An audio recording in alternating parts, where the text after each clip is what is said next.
When we talk about AI, it's always, fashion examples, cosmetic brands, and so on, and like never about food and beverage brands. So I've decided to make this workflow to show you concretely how you can make food and beverage ads with AI in a very easy way with this better workflow. So let's get started. We start with very typical brand context, user instructions. So I provide my creative brief, a link to my website. I can also, of course, provide more details about like how I want to communicate, like the kind of campaigns that I want to make, my brand guidelines, and so on. Feel free to add like more and more brand systems, also elements to feed like your creative agent. Then I provide my inspiration ad.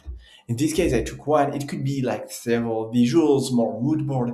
Anyway, the idea is to guide the model so it understands what you're trying to achieve. And here I provided my product photos. Feel free to provide more than one. It can be the pack shot, or it can be like the product itself in a plate or being eaten or whatever. Here again, the idea is to show the model like how what you're trying to say. Then I ask LLMs to craft the ad prompts.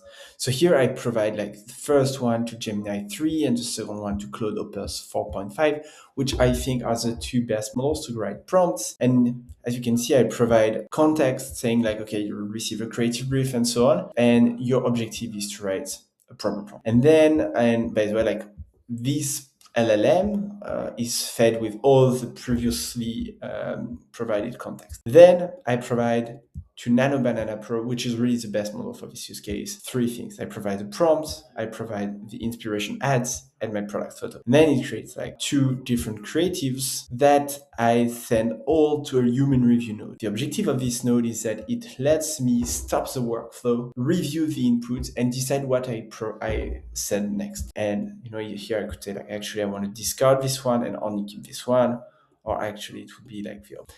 And here I can then use the aspect ratio node to adjust the formats of these creatives to my different channels, like website banners, meta ads, in feed or not, and so on. I hope it's helpful. Bye.